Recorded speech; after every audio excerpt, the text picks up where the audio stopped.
Ba-bum. All right. Thank you guys so much for being on the podcast. So I wanted to kind of just get you guys on here because we've had a relationship with you guys on, talking through HubSpot. That's like our little tool that we all have a connection with. So I wanted to kind of just get you, Jason and Megan, on the call here and talk about everything. But first off, I want to introduce Lindsay, who's my managing director and my co-host. Lindsay, go ahead and tell them what you do at Tako.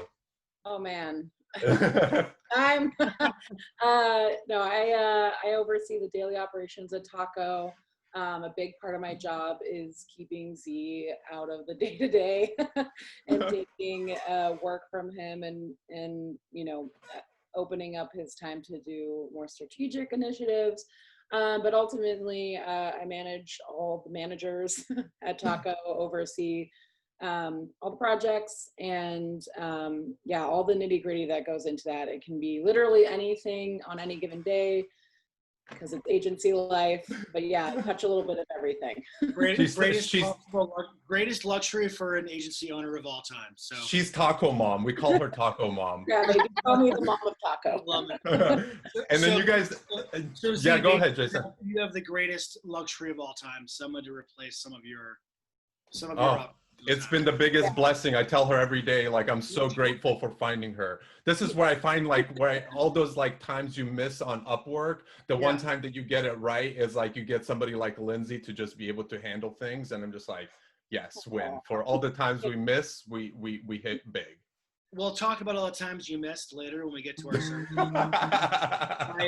I couldn't agree more. Megan is like the other half of Hubsearch. She's the greatest. Exactly. Helps me do all the things that allow us to deliver for the folks in our network. So I get it. Awesome. You guys feel free to introduce yourselves and let people know what you guys do at Hubsearch. Love it. So Megan and I founded Hubsearch. God, Megan, what are we? A little over a year in, right? Yep, so a year and 2 months. Yeah. So I recruited for HubSpot for a bunch of years. It was a blast. I was a HubSpot employee, proud alum. Still probably bleed a little bit orange if some don't cut me. But if you were to cut me, I'd probably still bleed a little orange. It was a blast. I was there from 2012 to 2015. It was early.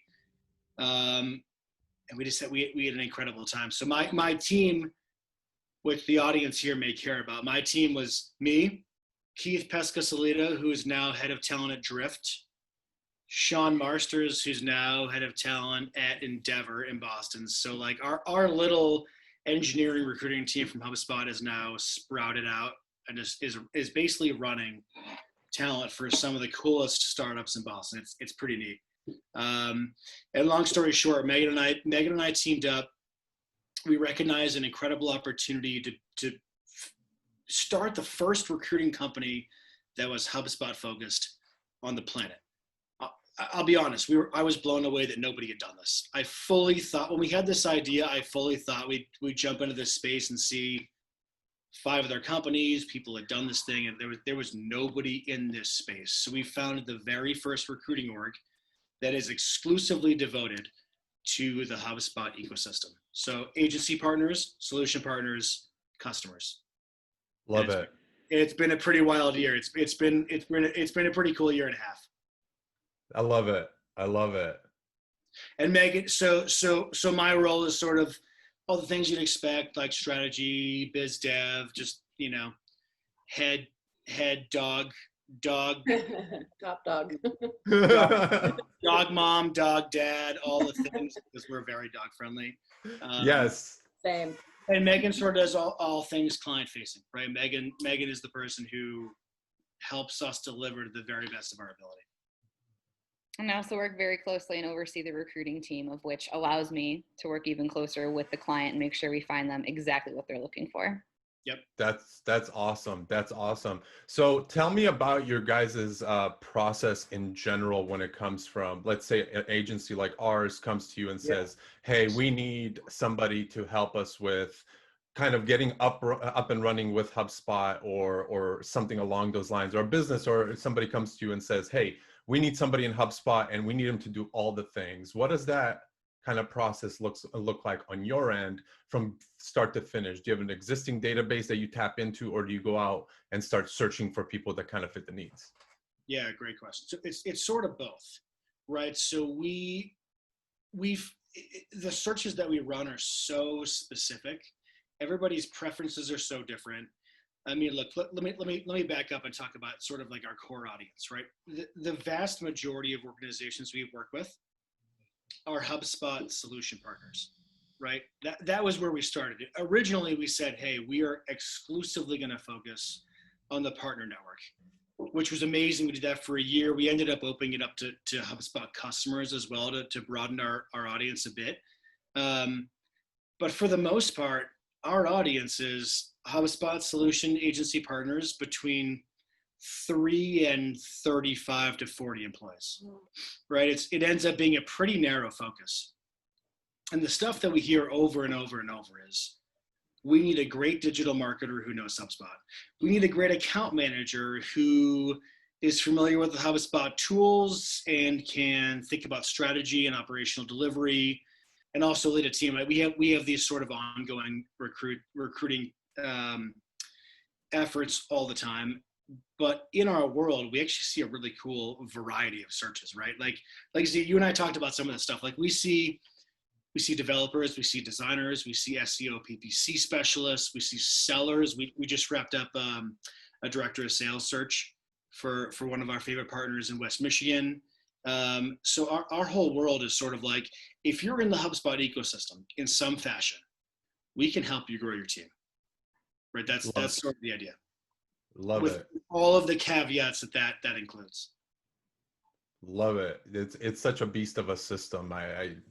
Man, there's so many opportunities within HubSpot. It's pretty cool. It's been really fun because we thought when we first launched this thing, we would see a pretty narrow spectrum, right? We really thought we need a strategist, we need an inbound consultant who knows HubSpot.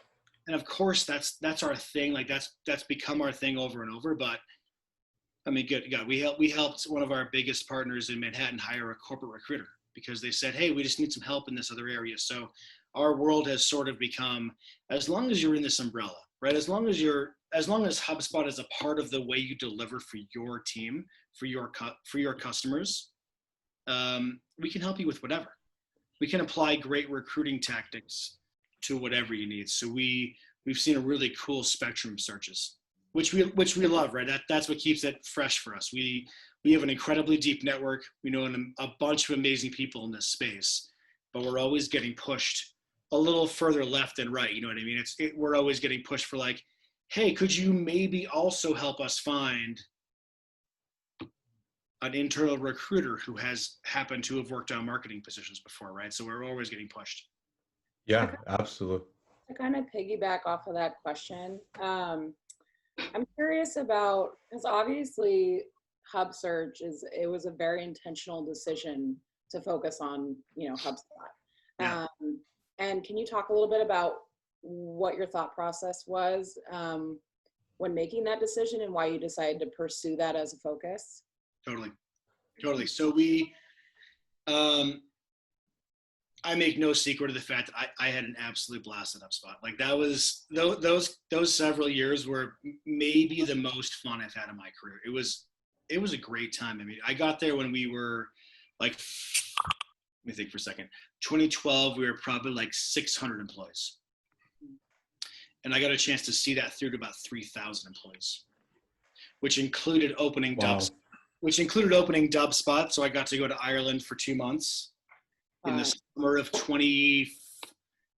I'm probably confusing dates. I think it was the summer of 2014, but I got to spend 2 months in Ireland interviewing, recruiting, building the core Dubspot team. Like just really cool opportunities to do things that most corporate recruiters, talent acquisition professionals don't get a chance to do, right? It was just a really cool time. So we, after HubSpot, I got a chance to do some fun startup-y things. Like I went on to do some work with Google Ventures, which was a blast.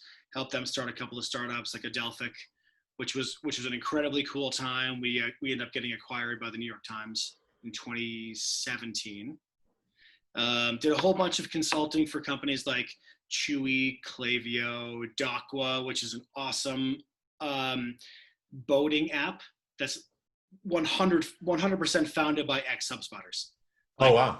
Yeah, like the John Negro, who's the guy that I worked with really closely at HubSpot, Jeremy Crane, who was our VP of product, went off to found this thing, which is, think of it as like hotel reservations for your boat, right? If you're going to take your boat from you're moored in Boston, you want to go to Nantucket, you've got to book yourself moorings along the way. You jump on the Dakwa app, beautiful. It's just a very, very cool piece of technology. And it's a whole bunch of ex-HubSpotters. So I got a chance to help those guys build like a talent acquisition program, help them define like, what does recruiting mean? And a whole bunch of other companies. And it was a blast. But had always thought about, how do we get back to this HubSpot ecosystem? Right? How do we get back to this space that so resonated with me? And Megan and I did an experiment. Full candor. Love it. Full candor. We actually started with another idea. We started with an idea of we think we're going to be a really directly focused engineering organization, probably in Boston, probably in startups. That's where my network is, and then grow it from there. And what we realized really quickly was we needed a better niche, and we felt like, hey, maybe there's an opportunity to spin up something that's very specifically dedicated to HubSpot. Wow. We tried it. We put together a business plan. We're like, you know what? Let's give this thing a shot. We went to Inbound 19 and pitched it to everybody who would possibly listen to us. Mm-hmm. Things are just falling left and right of me. We literally went to Inbound and we're like, hey, do you think this is a good idea? Would you use this? And we talked to hundreds of people, and the feedback over and over and over was, amazing idea. I can't believe no one's done this before. Yeah. Let us know when you're ready. That's usually when you know you're onto something good, when someone's like, I can't believe nobody's done this before. Right. Because this model exists in other worlds. For instance, like there are recruiting organizations that exclusively do Salesforce, for instance. Right. Organizations that say, if you need a Salesforce pro, if that's your thing, come to us. That's how we brand ourselves. And nobody had applied that model to the HubSpot world. And we're like, why not us? Not only one of us, who better than us, right? I mean, like, I got a chance to work for HubSpot. We should be able to say nobody will ever understand what you guys need better than we will. And that has just landed, and it's been awesome. Love it. And Megan, did you ever work for HubSpot directly? I did not work for HubSpot directly, but it was really a no-brainer when Jason and I thought about this opportunity, because right out of college, I helped a startup in Cleveland launch not only from a sales division, bringing within their company over $1 million within 1 year, which is huge, especially in the Cleveland market, but also being responsible for recruiting for their team as well. So finding the sales reps, finding managers, finding an accountant as well. So really building out that entire office from starting just me and the owner, building it to a 46 plus sales team with a whole executive office. And then I moved from that going to national sales within a medical industry, working with high-end physical therapists and sports teams. So at that, really, I was like, I love working with clients. I know I can handle the relationship part, but also really fostering their business and getting it to a growth standpoint where then Jason's expertise can come in as well. So from there is like, let's just test the market into exactly what Jason said. You know, I think we left Boston last year with no voices at all, just from talking to everyone, even people that didn't have booths, anyone that we can talk to, like, hey, I have a business idea. How do you feel about this? And again, the response was, that's incredible. Do you have a business card? And we did have business cards. So from there, good. which had my golden retriever on them, by the way, of course. How dare we not? That was something too, where we were so excited and we felt so confident, and we had shirts that caught people's attentions as well. We had Jason's dog on the back of our shirt. So I can't tell you how many times just walking around in Boston, people would say, is that your dog? Who's that dog? And it just sparked the conversation. We literally had awesome. my golden retriever's face with a thought bubble that said Hubsearch ? Oh, I love it. I love it. It's like, what is Hubsearch? And we're like, the shirts are working. That's amazing. That's amazing. Now, how did you guys land kind of your first, like, I guess getting somebody placed either at a company or at a startup? Like, how long did that process take from the time you guys started the business to actually getting that first like placement?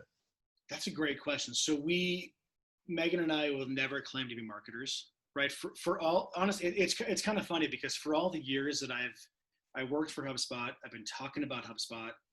I am not a professional marketer by any means. Like literally over the last year is the first time I've actually been in the HubSpot software, which was something that we were keenly aware of and was really important. So really early on, one of the things we knew we needed to be able to say to our clientele was, like our client base was, look, we can interview for HubSpot skill, right? So a big part of the way that we went to market was we actually worked with a couple of consultants that we knew really well, who we knew to be HubSpot experts, who helped us build this interview structure, this interview strategy. Because one of the things in this world, and Z, I'm sure you've seen this, man, it's like there are plenty of people who have taken a weekend to get some HubSpot certifications. Yeah. But can't actually do a damn thing in the software, right? Like, absolutely, can't actually get in and be operational in the software. You know what I mean? So I felt like that was a no-brainer starting point for us. Like, how do we make absolutely sure that we can weed that type of person out and only be presenting folks who, like, we can say, we interviewed this person based on what you told us you need. They're amazing. They passed our interview. You're talking to them, whatever, later this week. Right. So, wow. so we went to market with this thing. I'm trying to think, Megan, who was our very first search? Was it Thomas? Was Thomas our first? Yeah. Yeah. So Thomas Nutt's a huge agency in Manhattan, actually maybe among the biggest. Frankly, they just gave us a shot. They're like, look, we need help. We're trying to build an entire SEO PPC team. We need a bunch of web PMs. If this is your space, cool. We'll give you guys a shot. Love it. We dove in and we placed, God, we helped them. We placed 6, Megan, again, check me on this, 6 or 7 people in Q4 of 19. They basically said, we need a whole SEO PPC team. Oh, by the way, we also need a corporate recruiter, which we placed. And they're like, look, because our whole narrative is like, look, we're experts in this world. We've built this thing, but at the end of the day, great recruiting is great recruiting. Like, we can apply our tactics to whatever. The things we see most frequently are find us somebody amazing who knows HubSpot and all the dozens of flavors of that. But it was fun early on to be challenged. Like, go find us a kick-ass corporate recruiter, because we need you guys on marketing, but we also need someone thinking about, like, how do we hire a dozen entry-level sales reps a quarter? Yeah, you know? I love it. See, I'm on the other side. When you were talking about those certifications, Lindsay knows this. I've been trying to pass my fucking certifications for so long. I can't get to that point because I'm in HubSpot all day long and I know the tool in and out from every aspect of things. But I'm sitting there watching these videos and I'm like, click, click, click. Like, we need to just keep. I can't do it. So I completely agree with you. It's like the whole thing with like a resume. I will choose somebody that I'd rather you show up and say, I don't have a resume, but I will fucking kick ass when you put me to work. That's the type of person that I'm willing to, bring in and say, hey, I'm willing to give this person a chance. If you're that confident, then we talk about this stuff all the time. Or like we'll do a discovery call with a potential client, right? They're like, they need to have X, Y, and Z certifications, and we're going, oh, okay. But those could easily be meaningless. Like, there's actually a very good chance those are not representations of their skill in the software. Right. Which, I feel a little bad saying that, because the HubSpot Academy has done such an insanely good job of developing this curriculum, but it's not a true representation of, do you know how to be a badass in the platform? It's just not. Yeah. I mean, there are actually some other companies. I actually got introduced to a very cool company a couple weeks ago, which maybe we'll talk about later. But like, there are other organizations that are starting to come out with like mastery certificates in HubSpot. Like, great, we know you got your certification, whatever. We all know that doesn't really matter. Like, can you pass this much higher bar exam of your skill. It's wild how HubSpot has spun off this whole ecosystem. Like, we are a function of this ecosystem. There are other companies that are saying, like, we're going to take HubSpot Academy to the nth degree and say, okay, if you can get this certification, cool, that's step 1. How do you get through step 10? Wow. Right? It's just become this whole like ecoscape of just really cool, really interesting mastery points. Love it. Love it. Yeah. I'm not a certifications guy by any means. Like, I am the person who, that piece of paper, like, I didn't even graduate college. Like, I'm just like, I went into the working world and I just started doing shit. Like, I just wanted to know that I could do things. Like, I get it. I know a lot of these systems, people are paying a lot of money and, you know, all this, but man, it's just sometimes like sitting here, my ADD kicks in as soon as I start going through that video, and I'm just like, I can't do this. I can't, I tell myself, it's a problem that I tell myself I can't do this because I just don't want to do it. I think you should like have a seat at the table for sure. Yeah. But it doesn't mean anything if you don't have the experience. I mean, it's the classic like person coming out of, you know, a bunch of years of college and then straight into an MBA and they don't have any business experience. And they come out and every textbook, which you just can't. It's just not the real world. Not agree more, yeah. But in addition to it, I think there's some value in certain certifications. I can speak to that though. I mean, I've been in the PM world for about 10 years and I'm just now getting around to getting my PMP, even though, and I'm just like, I know all this, but it's a good refresher. So, you know, yeah, I think there's value in it. Yeah, there's definitely value. I'm not against it, but I'm also there's value. Yeah. There's value in a bunch. There's for sure value in certs. Right. But it can't be, especially in our world. It's not a clear cut like this person is an expert or not. You know what I mean? Like, I feel like a lot of companies that we interact with initially say, if you've got this thing, you must be great, and if you don't, you must not be great. It's not a binary thing, right? It's like, is it a cool indicator that you spent some time? Sure. Mm-hmm. But let's call it what it is. You can spend 4 hours on a Saturday and get some certification and still not have a goddamn clue how to operate in the HubSpot platform. And that's what we run into all the time. And I feel like a huge part of our value add is like, we're gonna help you, client, whoever we're working with, understand how to weed those people out. The people who like are really good at interviewing, have the buzzwords, understand what to say, but can't do the thing. Like our whole world is like, here are a bunch of people who can truly do the thing. Mm-hmm. Do you guys have some sort of guarantee when you place somebody in terms of like structure of days, like 90 days, like we guarantee this for? Yeah. It's 60, but that's an incredibly important part of the whole thing. Like because the culture, I'm sure sometimes doesn't even work out. It's not even the person. It might just be they don't fit into the culture of things. Yeah, and I speak from a place where my girlfriend's like an accounting and finance recruiter. So she was like, man, I found the best candidate and I found the person that I know is going to be so good at their job, and they'll go to the interview and it's just like not a fit. You know what I mean? Yeah. You just like, you don't fit into that. Yeah, and sometimes they'll still hire them on hoping that somebody will kind of, you know, get there and sort of thing. And then, you know, it might not happen. And I think at that point, it's just like, so we do 2 months. That's good. So and here's why we do that. So I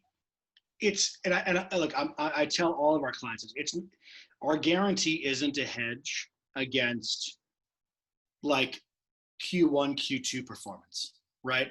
It's a hedge against, did a really good interviewer somehow slide through all of our process, right? Because it's a reciprocal thing. We're interviewing our hearts out because the last thing we want to do is have a short-term placement that sucks for everybody.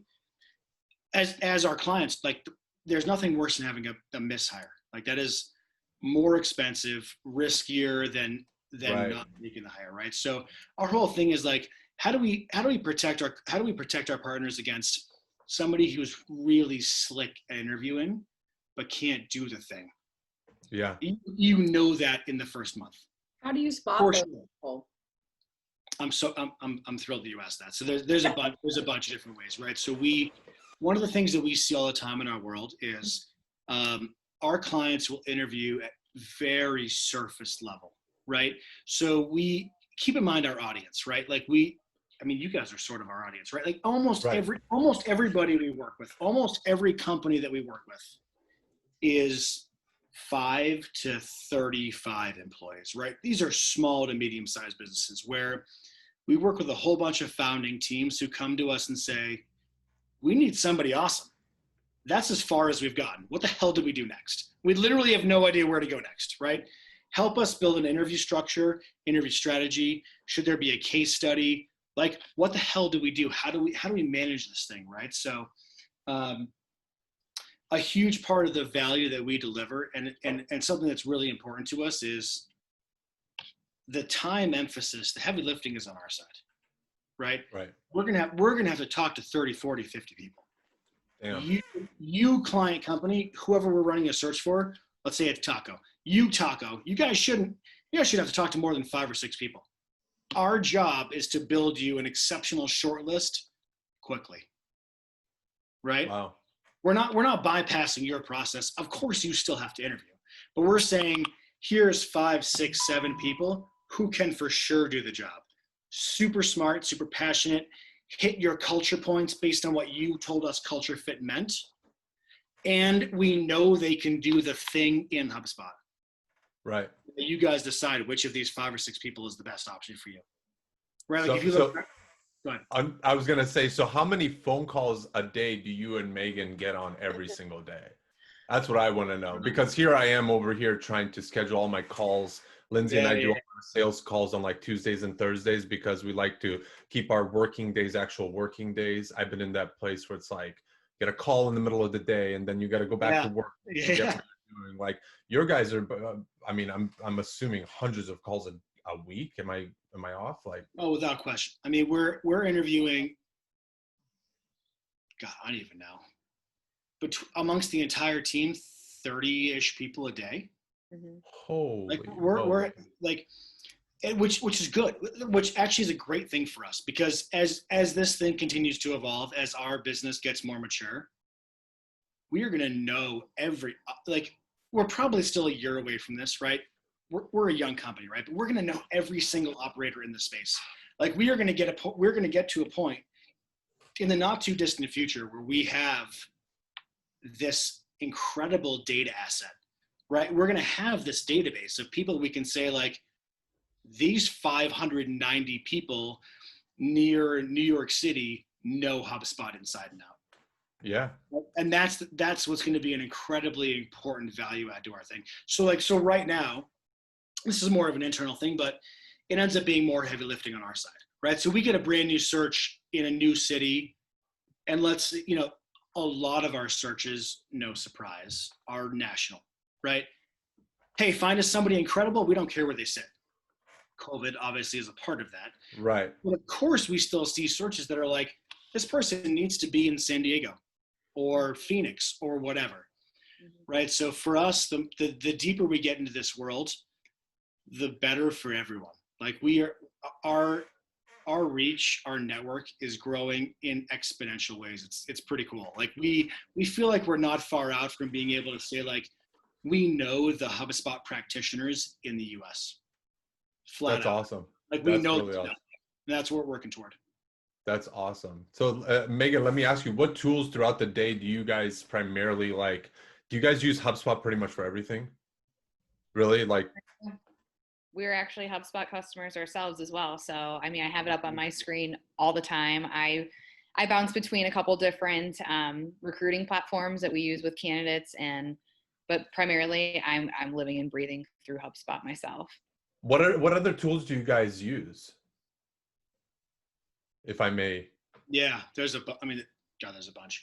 Are you guys Slack people too? Like, are you guys always on Slack? So I'll give you the brief rundown of our technology ecosystem. So it's Slack, LinkedIn Recruiter, Connectifier, Hiretual, Crelate. Megan, what am I missing? I feel like I'm missing things. Rebump. we're a small team. There's only like 7 of us. So we have to be as technology enabled as you can possibly imagine. So like for us, our primary research tool is LinkedIn Recruiter. It's an incredibly expensive thing that allows every one of our recruiters to see literally everybody on LinkedIn. Mm-hmm. See, here's the thing. Like we modeled this thing after what software organizations do to recruit for themselves. Right. Our tool set is very similar to what HubSpot uses in-house. Oh, okay. Yeah. All of the different talent discovery pieces of software you can imagine, we have access to, right? Because we have to amplify our small team, right? We have to amplify our ability to search, connect, engage, etc. I love it. There's all sorts of cool stuff. We actually just started using Google and Gmail chat because we brought on a partner that specifically likes to work through that chat platform opposed to Slack. So that's something we just picked up last week. Pretty slick. Yep. See, we actually just had that conversation today. It's like clients wanting us to use their tools. And that's a really, really big no-no in my book, because like, to me, it's like, it's already takes a village to get people on 1 or 2 tools. And it's like, if we're all in this like wheelhouse to work efficiently, and then you throw in this like wrench, it's like, hey, I want you to use this tool that, maybe 3 or 4 of us have used. I'm like, no. Like, we're not going to go down that route, because at the end of the day, it's more time spent. It's not everyone's familiar with your workflow that you have internally and like all this. So, and we're very like, it's kind of a weird mesh. Like, we're pretty closed off in terms of allowing people into our internal system, because there's so many things going off. I've tried to do that before even Lindsay came on, and it's like you're ready to submit something for a review for the client, and before it even gets to their ballpark, they're already commenting and leaving comments, and I'm just like, like, you know what I mean? So it's just like, it becomes this big issue. So I had to put a hard fork into that whole process. We think a lot about that. So our original clientele, no surprise, was on the smaller side. And as we've gained more momentum in the space, we're starting to get looks and signing deals with like the global HubSpot elite partners, which has pulled us into a place where companies are saying, hey, follow our process. Here's how we do it. We want you to be an additive effect to our process, right? Right. Over and over, we've found ourselves pushing back. Like, that's not what we do. We're not an additive to your process. If your process was working, you wouldn't need us, right? If your thing was working, you wouldn't need to come to us. You're coming to us because it's not working. Right. So we're going to challenge you in the following ways. You're going to follow our process, and trust us, it's going to work. Like, that's the biggest thing for us, is like, how do we quickly build that trust to be able to say, like, guys, we this is our whole world. Just buy into what we're talking about, and we literally guarantee you that it's going to be more fruitful, more productive than your current recruiting process, because we've seen it dozens and dozens of times over and over. Yeah. No, that's a good guarantee to have, because a lot of people can't guarantee you shit. For sure. It's like, honestly, maybe it works, maybe it doesn't. You paid for the hours. Okay. That is so far from our business model. Our whole model is like, if it doesn't work, you're basically off the hook. Right. I mean, we ask for a small retainer up front because it's so critical for us that we've got a ton of buy-in on either side. But like, at the end of the day, the vast majority of whatever our cost is tied very directly to, did we find you somebody unbelievable who you want on your team? Right. Yes, cool. If yes, cool, there's a fee. If not, shit, there's no fee. Like, you basically owe us very little for our time if we haven't dramatically produced. And go ahead, Lindsay. Oh, I actually have a question for both of you, kind of. Yeah, love it. About kind of, following that. How do you guys ensure that you're improving consistently, like as a team? Like, what are some of the tools that you use? Maybe it's a meeting, maybe it's updates. Like, how do you guys hold yourselves accountable to constantly adapt, especially in a space like recruiting, where it's I love it. Shifting. Yeah, great question. I feel like we're still fortunate where that's an easy question because we're so small. But if there was 30 of us, it would be a much harder question. We're an 7-8 person team, depending on if you count interns, right? Like we are literally talking all day, every day. So I feel like for us at this particular stage, that's an easy, quality control is easier because we haven't scaled yet. We're the first to admit we are not a scaled organization, right? We are a small recruiting team working to scale in this space, right? I think, Lindsay, to your point, I think once we hit in the next year when we double our team, then how do we make sure we're successful? And I think it's a tool usage thing. Like, are we making sure we're using things like Trello, Asana? Like, how are we making absolutely sure we're hitting our quality metrics along the way, which we're thinking a ton about before we're even there. But, not to skirt the question, but we're so connected as a team that like Megan and I are still fully aware of every candidate interview we have, right? Like Megan and I are actually still doing a bunch of the interviews. We have constant checkpoints with our recruiters, making sure that we're interviewing in a very selective way. So a little bit of an easier question because we're still at an early-ish stage. And we still take chips away at it too. I mean, we're talking with HubSpot power users every single day. So you better believe when we're in that interview process, if they mention a new module or a new upgrade that I haven't heard yet, I dive right in. Where one, it's also identifying how involved is this person, but also two, it's learning moment for me as well to learn, oh, there was a new upgrade that was released yesterday at 7 p.m. I have to dive into that right away. And I want to see how I can apply that to our business as well. So it's something that, especially with HubSpot, we're always keeping up with those trends, what's best practices, the upgrades. And we also do quarterly trainings with strategists in the industry with our entire team of, this is what's worked for me with a client. I tried this and it was a test and I epically failed and this is why. Actually, we have one tomorrow. Like we have, so the woman who helped us build our own internal HubSpot ecosystem, we asked to do a refresher training on what are like 3rd and 4th level interview questions. Because she's a HubSpot user herself. She's like, we asked her to interview our recruiters to make sure they can pass their own HubSpot interviews. Like because look, if we can't say we've interviewed for culture and skill, what the hell are we doing? Like that's the whole value add, right? The whole point of what we offer is we know this person's gonna be a great fit for your team because you helped us understand what culture is, and we know they've got the skill to be a badass in the software. Love it. And how many people are you guys looking to hire before the end of the year on your end? I'll give you how many is our CFO allowing us? I'll give you a pre and post COVID answer. So our goal pre-COVID was to be at 12 employees by the end of the year. Okay. I think we're going to be a little short of that, right? So full candor, we're at 7 today. I fully expect us to be at 10 by the end of the year. Nice. Okay. Nice. And how has I guess process wise and placing people, how has COVID affected you guys since you guys are already, I mean, like you said, you have people requesting, hey, I want somebody in San Diego, but then there's somebody's like, I don't give a shit where they are. They could be anywhere. Honestly, I would say that it's like pre-COVID, we were probably seeing, I mean, granted, this is going to be a little bit of a guesstimate, but I would say 75% of our searches were geography specific. I need this person in my office. Oh, wow. Higher than I expected. Right. It was very heavily weighted. Granted, a bunch of partners in this world are fully remote, as you guys know, but it was very heavily weighted toward, I need this person in my office.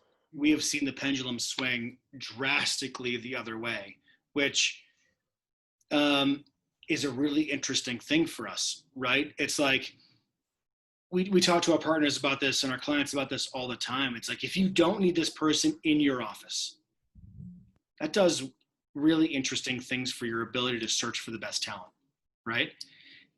You're going to save money depending on your location, right? No surprise. A lot of our clients are in major metropolitan areas, right? Boston, New York, Austin, San Fran, the cities you would expect, right? Of course, a bunch of our stuff is centered there. And now we have the ability to say, look, if you're open to somebody sitting elsewhere, you're going to save 15, 20% on your salary. Like there's a drastic dollars and cents impact on your ability to recruit nationally. And to be hyper candid, it makes our jobs easier also. Right. If someone says this person must be in Houston, okay, we're going to go deliver. We're going to go find somebody amazing. Shrinks, yeah. We're going to deliver, but we as a team now know that if someone says, find us somebody kick ass, and I don't care where they sit, that takes 3 weeks off our search. Right. Because now we know we can go to our full network and go like, anybody who's awesome, we're going to talk to about this thing. Yeah. That's for sure been the biggest item that we've seen is that it's for sure, it's slowly but surely making this ecosystem much more open to fully distributed teams. And that's also where it gets super fun too. I mean, because then the next question is, well, how the heck do I hire someone while we're remote right now? So 100%. Then that's where our expertise really comes in handy, especially with Jason's background, being able to design an onboarding process, what a 30, 60, 90 day should look like for someone, or even the importance of treating your remote employees just as if you're sitting right next to them in the office. Like there's so many different things you could do outside of having standing meetings, like using Slack, for instance, pinging them every couple hours, or just being able to jam out together that closely while not being in the same building. Yeah, absolutely. I couldn't agree more. Megan makes an awesome point. Like of course, our primary value add is find somebody amazing for the thing you're hiring for, but there's so much other stuff we do. I mean, like my whole world for the years leading up to founding Hubsearch was all about talent acquisition consulting. Like, again, how do you think about interviewing? What does it mean? How do you think about candidate et cetera? Just all the stuff that goes into finding the right person. Right. But when we talk about this all the time, it's like getting a great hire is step 1. Step 2 is onboarding them, which is really hard. Step 3 is keeping them for a whole bunch of years, which is really hard. Right. So we end up on, if I'm being totally candid, that's the stuff that I geek out about. Like I love when I get a founder on the line who is like, we need this thing, but also how the hell do we make sure we bring them onto the team in the right way? Like, what should we be thinking about for benefits? How do we protect our investment in a new person? Yeah, like absolutely. That's where we get a chance to play and have a whole bunch of fun with founders on like getting someone great is step 1. Keeping them for a whole bunch of years is step 2, and frankly is harder. Yeah. Right. Yeah. Getting someone great is hard. Keeping them forever, or I shouldn't say forever, but keeping them for a bunch of years is a whole different challenge. And are you guys also seeing people requesting for a lower kind of entry point of salary as well, because those people don't have to be in that local area driving, wasting money on gas and all this? It depends. So we, don't get me wrong, we still see a whole bunch of searches that are like, this person has to be in Philly. Yeah, of course. Or whatever, right? And a part of our narrative is always like, if that's what you need, cool. We will go deliver. However, keep in mind, if you give us the option to say this person can be anywhere in, and maybe it doesn't necessarily need to be anywhere in the country. Maybe it's anywhere in the time zone, right? Right. You say, hey, I just need somebody in EST because that's what our clients are used to. Fine. If we can go find you somebody in whatever, Ohio, Pennsylvania, like that's literally going to save 15-ish, 20% on your salary. The skill level is still there. The only difference is they're not physically going to be with your team. Yeah. And you could probably take that money and get them over to your office if you really need them to by paying for their. Exactly right. Take the savings, fly them out a couple times a year, still save 10%. Right. And now drastically broaden your ability to recruit top talent. Absolutely. Which is very, very, very hard to do yourself, right? I don't want this to sound super self-serving, but like really, really damn hard to run a national search yourselves. Oh, trust me. Right? Trust me, we know that better than anybody over here. It's just a ton of legit. It's really hard. So like, I think our service is sort of obvious. Like what we do is sort of obvious. It becomes even more obvious if you're saying like, we don't care where this person sits. Go find us somebody badass. Right. We don't care where they sit. It allows us to shine in even more cool ways where we can be like, look, not only is this person a badass, but they're 15 grand under your max budget. Yeah. Yeah. You know? I mean, I wish you were in the Shopify developer world so we can hire you, because literally, like, I feel like you found a niche for HubSpot. There's a niche growing in the Shopify developer world. Z, we'll offline that conversation. We'll figure that one out. That's a whole like combo. I love it's it. mind blowing how many people tell you they can do something and they can't, and it's just Dude, like, we'll go recruit a lead recruiter from Shopify. We'll roll them in. We'll say, hey, now we've got a Shopify like business arm. That'll be. I just gave you a whole nother leg to your business. I love it. Yeah, no, that's really awesome. But overall, when you guys are now kind of growing your company, I know you guys have a few interns and different things. What are they sort of doing on a day-to-day? Are you guys having them be client facing, or is it, because I know Megan had reached out to us in terms of like some of the HubSpot, and we just weren't in a place of like being able to bring anybody on board. But at the same time, it's like, I'm really curious about how involved interns are, because it's always appealing to me.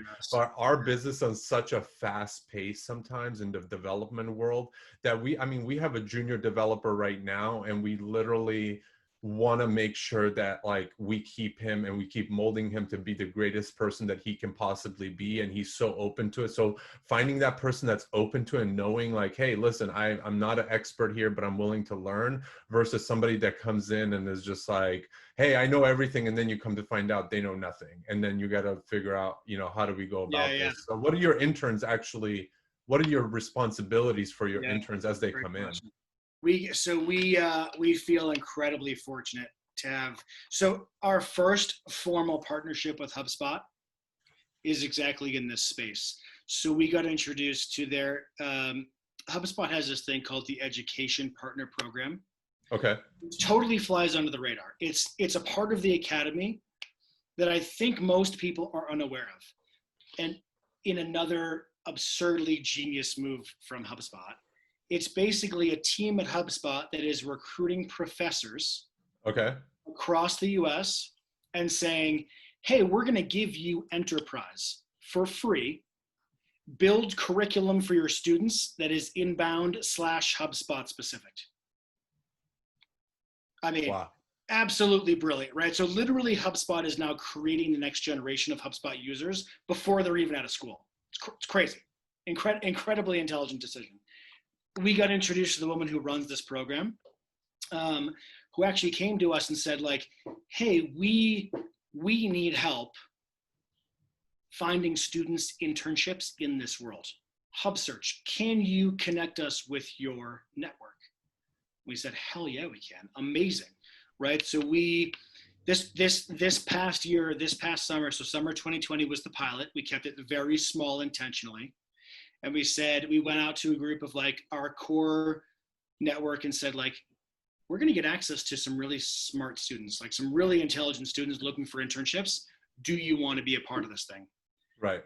We ended up placing like 15, 16 interns this summer. And there's no charge for this stuff. Like this is it just felt like a really fun opportunity for us to add even more value back to this world. Right. So, it was super valuable for us. We actually just converted both of our interns. Hannah is an intern from UNH, unbelievable. We just asked her to stay on indefinitely. Paul is our other intern from Harvard, who we also said, hey, you're amazing. We'd love for you to stay on indefinitely. So we ourselves now have 2 part-time employees rolling into the future who are super sharp.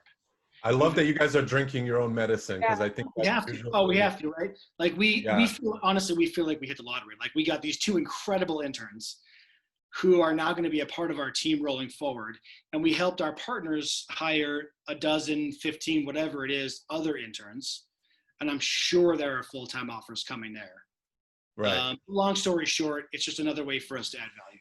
Like look, we're passionate about helping the companies in this space, bro. That's our whole world. So Love it. whatever we can do to help, we will. And if it means funneling interns left and right, awesome. Yeah, I love it. I love it. We actually had a call with Northeastern today about how do we keep this thing rolling?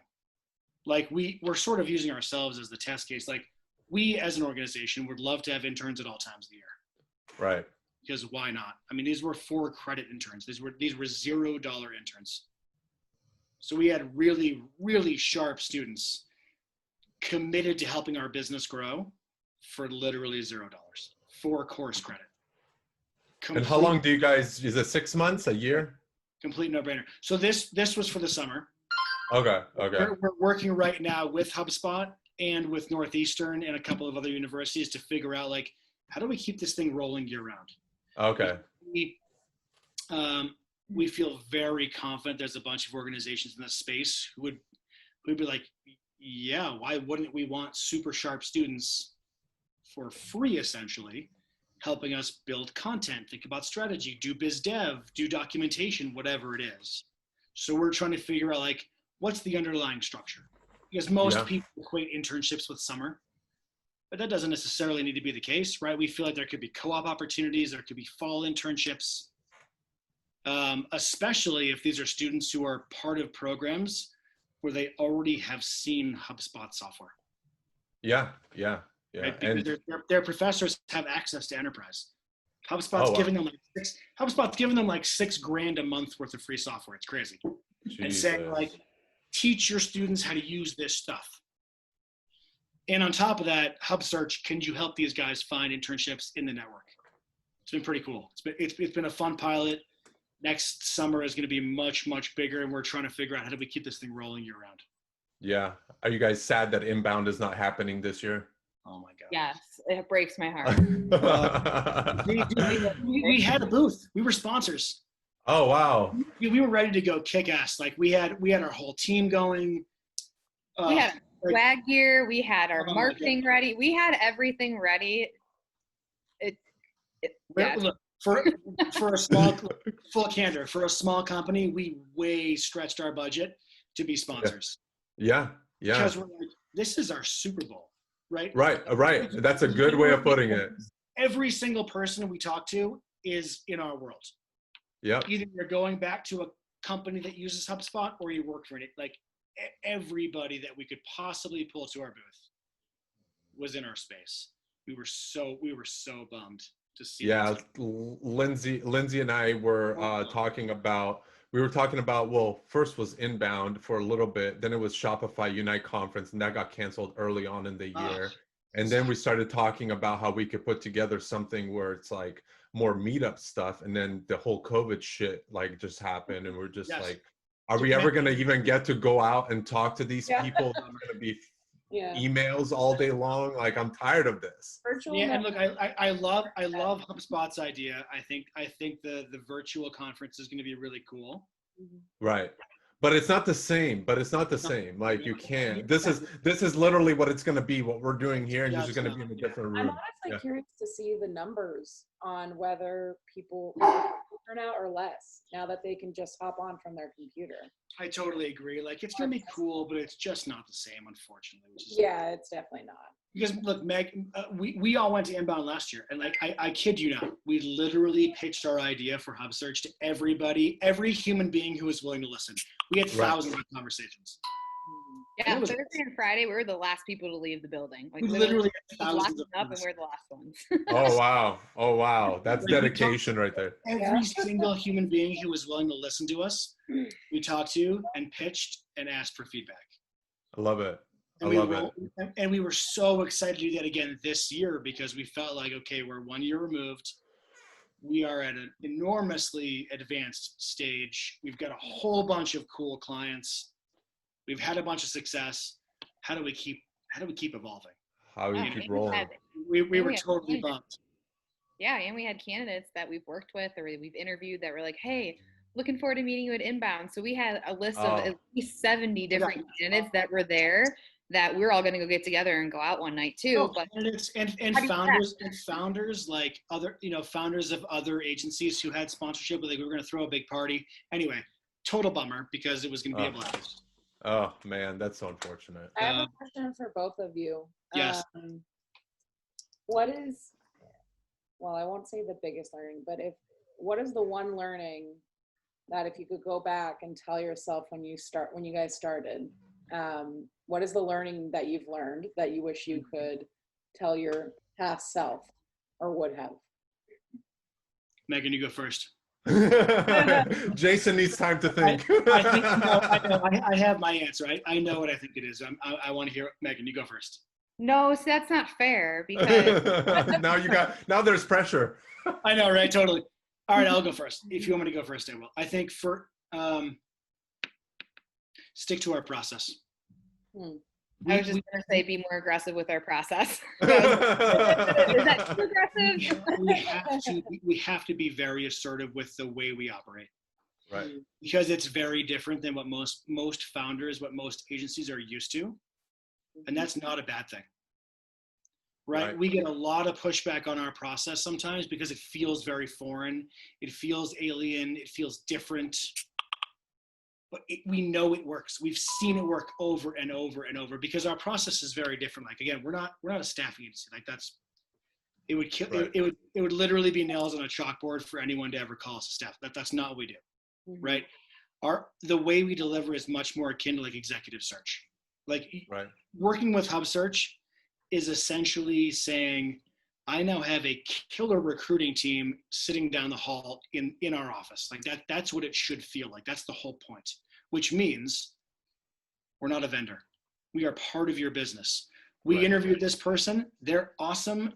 We don't care we care what you think about the resume, but these are not professional resume writers. Whether you see it on the resume or not, we already interviewed this person. We're telling you they're great. You have to talk to them. Right, which is very different than most recruiting companies, which is like resume. What do you think? Do you want to talk to them? We don't operate that way. It's like, we interviewed that person. They're great. You need to talk to them on Thursday at 2 p.m., whatever it is. Wow, love it. So I think for us, the biggest learning has been don't acquiesce to organizations that are like, nope, if you don't want to run our process, then there's no partnership, because like that defeats the whole purpose. The whole purpose is we've built this thing because your process obviously isn't working. If it was, you wouldn't need us. Yeah. It's tough though when you're starting off to know 100%. Where that line is. Totally tough. Right. Super. It's on my calendar. Right. It feels awful to say like, oh, you don't want to run our process? Okay, maybe it's not a good. It feels awful as a tiny company, right? As a small organization. But like one of the things we've realized over the last several months is like, we built this thing based on years of evidence, years of hiring success. And I'm just going to go ahead and say it. Most organizations in this world aren't very good at hiring. It just is what it is. Right. If they were, these conversations would be very different. These are founders who know marketing, who know inbound, who know engineering, who know design at an incredibly deep level, but don't understand how to scale their teams. That's where we come in. Yeah. I'm gonna throw myself into that same pot right there. Honestly, like it's not my cup of tea. I know how to do so many things, but hiring is not one of them. And sometimes I'm just like, we need to figure out a way to do this. We don't have the funds at the moment because, as an agency, it's like, it's tough. Like every time that new month comes around, it's like, okay, are these people going to pay their bill? Are we going to have, cash flow? It's an ongoing grind. Trust us, we get it. Yeah. And it's like, to me, it's like, I would love to, I was talking to somebody the other day and, they paid their recruiter like 30 grand. It was like one of those things. I'm just like, whew, but he said the guy's doing, sales better than he was able to, and he's the founder of the company. It's like one of those things. Our fees aren't 30 grand. That's an enormous number. So good for that agency. Right. But look, our whole thing, and we talk about this a bunch, is like, whatever our fee ends up being, is it going to feel awesome to write that check day one? Of course not. Right. We're realists. We get it. It's a capital investment in your business. A year from now, when you look back and say, this person, this new hire allowed me to drive 3x their salary. Yeah. The fee to the agency was the biggest no-brainer in history. We'd pay that 10 times out of 10 because whatever it was. Let's say it was 10 grand. That Right. 10 grand allowed us to make an extra 80 grand in revenue. Biggest Right. no-brainer. Right. Right. Absolutely. Right. So we see that all the time. Yeah, absolutely. So what I was going to ask, I had a question that I was going to throw at you guys, but I completely forgot now. No, what I was going to say is when you guys are moving in the direction of working with agencies, what is the biggest kind of, outside of like us not knowing as founders sometimes who we're hiring, what is the biggest obstacle for you guys in working with, let's say, an agency of 20 to 30 people and finding those candidates that will fit that? Because culture of 10 people versus 30 people can drastically change. What is that obstacle that you guys hit every time? Is it culture, or is it just getting them into that workflow of that agency? Because I know for us, we just migrated from one system to another, and then there was like a couple of people that we brought on board in kind of in the midst of those things. Yeah, that's a great and it just like throws a wrench into a lot of different processes, and it's like you're almost like, man, I should have waited a month even, but we couldn't wait. We needed somebody immediately. Yeah. What is I honestly think the biggest thing that I may answer this question a little bit differently than what you asked, but yeah, like when we're qualifying an opportunity, right? Because again, we're a small team, right? Megan and I need to be completely sure that if we accept a search, because look, we don't accept all searches. Right. We're the first to admit that. Sometimes we do a discovery call and there are wildly unrealistic expectations, or something doesn't feel right. On a regular basis, we say, hey guys, it doesn't feel right. Good luck. Like, yeah. And it sucks to say that, but at the end of the day, we've got a small team. We have to protect our time, and Megan is never gonna put us in a position where we can't deliver to our capability, because we're very, very good at what we do. But it's like, if we take on a search and we know going in the expectations are unreal, like, I feel like I need a 10-year digital strategist and I've got $50K to spend. Yeah. Guys, God bless you. But at the end of the day, your expectations are unrealistic. So I think realistic expectations based on historical data is probably the most important qualifier. The other piece that we listen for is, are you looking for a partner, or are you looking for a vendor? Right. Are you looking for someone to show you a bunch of resumes that you can review and say, maybe, maybe not? Or are you looking for someone who can say, do you have the wherewithal to say, this is not our expertise. We don't claim to be experts in this world. We need something different, because there are a million staff. If you just need a bunch of resumes, go work with somebody else, right? That's not us. I'm the first to say it. If all you want is top of the funnel volume, go work with 1,000 other agencies out there. If you want someone who's going to help you understand, like, how do you create talent acquisition programs that become a strategic advantage to allow you to get better talent than your competitors, like that's where we come in. So I think it's so important for us to qualify really heavily up front and make sure we're taking on the right types of searches, because we're super selective. Yeah, that's good. I think it comes down to, as much as they're interviewing you as a possible partner, you have every right to interview them as well. I mean, 100%. And I'm sure you guys feel that. Like, if if you're having a discovery call, I'm sure there's been situations where you feel like your expectations are way the hell off here. Like, there's no way we can deliver what you're asking for in this budget or in this time frame. Yeah. Maybe it's not a good fit. That's usually the number one thing. That's usually the number one thing. We have to be able to say the same thing, because look, like any other agency, marketing, digital, recruiting, whatever it is, literally our reputation is all we have. We're in a very small space, right? We start to underdeliver, or we do something dumb, whatever it is. As soon as our reputation gets tarnished, we're like, it can't happen. Like, our reputation is all we have. Right. Absolutely. Well, this is really awesome. Is there anything else you guys want to cover and give people information about? I mean, I think this is super helpful, just even for us as a learning process of like recruiting and, how we want to approach things maybe going forward. You know what I mean? Because, we haven't pushed that green light on getting a recruiter, but I think we definitely, as we grow the business, I think that definitely falls into something that we have to start thinking about, maybe, Totally. you know, come top of the year type of thing, and set Yeah. aside a budget for it at the end of the day. What else would I say? I think we're actually in kind of a cool spot as a company where like we ourselves are trying to figure out how the hell do we market Hubsearch. And we're trying to figure, okay, our target audience are professional marketers. Yeah. Right. So like we ourselves just relaunched our website, are just trying to figure out what the hell does good email outreach look like. So we find ourselves in this really interesting spot. We know recruiting really well, but we are not marketers. So so we're always like, we think our website looks great. We just relaunched it. We hope our blog is hitting. We're trying to put up all sorts of cool, like downloadable content, templates, just useful stuff, whether you work with us or not. Like, here's how you build a 30, 60, 90-day plan for a new hire. Here's what onboarding looks like. Here's a checklist. So we're trying to push as much really cool, valuable stuff out to the ecosystem as we can. You know, I think that's the area that for us is kind of like a fun exploratory thing. Like, how else can we just push cool stuff back out to this world? Right.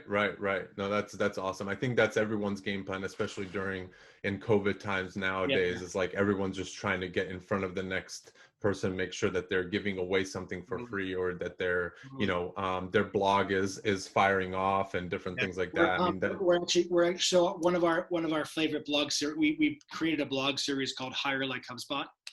Oh, nice. Which is literally all about like no trade secrets, of course, right? HubSpot will sue us. But like what are the lessons that I took away from companies? Like I was at Wayfair, I was at HubSpot, I did some Google Ventures work. Like the idea is, what are the things that everybody should be doing as a best practice? Mm-hmm. Whether you work with a recruiter or not, like what should you be doing? And we're about to publish an ebook in the next couple of weeks of like, here are the top dozen lessons that I personally took from HubSpot of like, how did they become one of the world's best talent acquisition engines? Yeah. HubSpot's recruiting team is exceptional. I'm pumped that I got to be some small part of it, but like Katie Burke, for instance, their head of people, she's scary brilliant. Like she's exceptional. There's so much horsepower and so much thought that goes into HubSpot's. How do we attract the very best people on the planet? Yeah. We're trying to help disseminate some of that knowledge, like back out to the community. Yeah, I love it. So tell people where you guys are most, I guess mostly on Twitter is your, bread and butter. LinkedIn. I know you guys are very heavy, obviously. LinkedIn. Full channel. We're still trying to figure out our channels. Again, marketers, we are not. Like, so I think honestly, that should be your website headline. We are Hubsearch people, marketers, we are not. Right. Like we're still trying to figure it. Like we can interview for HubSpot skill, but we don't claim to be expert HubSpot marketers ourselves. Right. So right. Luckily, we've built a really good format to interview for other people's skill, but like we don't claim to be the people who are pulling the levers. So I think that we're very proud of the new Hubsearch.com. Very proud of it. I think it needs a ton of work for sure. It's not a done product, but we're very proud of the new website. We're very proud of the new stats that we've got up there. We're very, very proud of our testimonials. Like nothing in our world is more impactful than, let's say, an elite HubSpot partner saying, Hubsearch kicks ass. We would never have been able to hire this person without their help. And that's happened a bunch of times. All the way up and down the spectrum. Like we're very lucky to have cool testimonials and we're continuing to build that stuff out.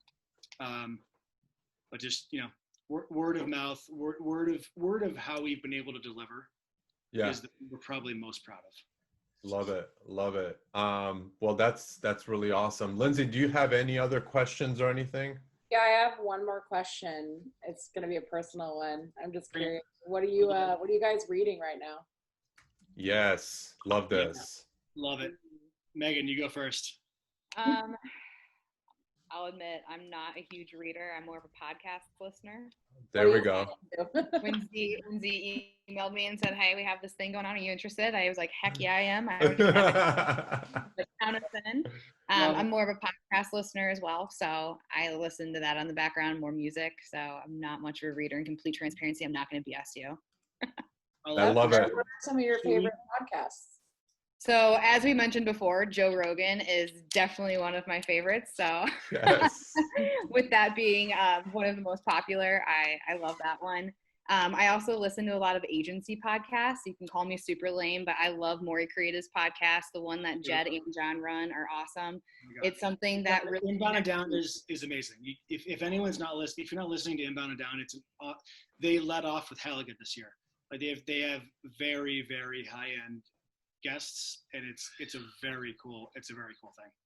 Love it. Usually my morning consists of listening to other agencies' podcasts. It helps me, one, I'm more connected within the ecosystem, but also I learn a ton from it too. And I'm the type of person where I like to listen to it and read it. So the first thing then I go to is their website and learn on their most recent blog. So afternoon is more the fun podcast I listen to, like Joe Rogan or even anything Barstool related. And then I'm big on music. I grew up in a very music-oriented family, so new music coming out is my jam, where I get in my groove of things. Okay, Megan, you gotta get with Lindsay on that. Yeah, I love that. Underplaying it. So her dad was literally the agent for. Throw some names out. Whitney Houston. Literally Whitney Houston's agent. Wow. Yeah, Eddie Pink. So yeah, when I say I grew up in a family that was pretty aggressive, like I was traveling around majority crazy stuff. Yeah. Oh man, yeah, that's crazy. Lindsay's your girl when it comes to music, though. She is like. Write for a music magazine. My friends call me new release Megan, because my dad will literally text me and be like 2 months ago, he's like, Taylor Swift's releasing a new album called Folklore. I'm like, tell me more. Last week, and I'm like, I knew it. I told my friends that. My friends are like, your dad's still in the game now. I'm like, yeah. I love that. So I read a book. The last book I read that I thought was interesting was a book called Inspired. It's a product management book. So I did some consulting for a company called Path AI. Really, really cool. Yeah, I heard of Path AI. You know those guys? Yeah, I've heard of it. Computational physiology, biology, cancer detection, very cool stuff. And we, our VP Don, the VP Don of engineering, said, "Hey, if you really want to understand product management, read a book called Inspired." Huh. So we dug in. I've heard it, so I'm gonna note that down. That's me and Lindsay, but we live and breathe product management. It was all about how to create tech products that people love. Ooh. Yeah. Very, very cool book. Oh, I love that. I'm definitely going to have to check that out. I have one book recommendation if you guys haven't read it, Atomic Habits. I literally just downloaded that on It's a good one. Audible 3 days ago.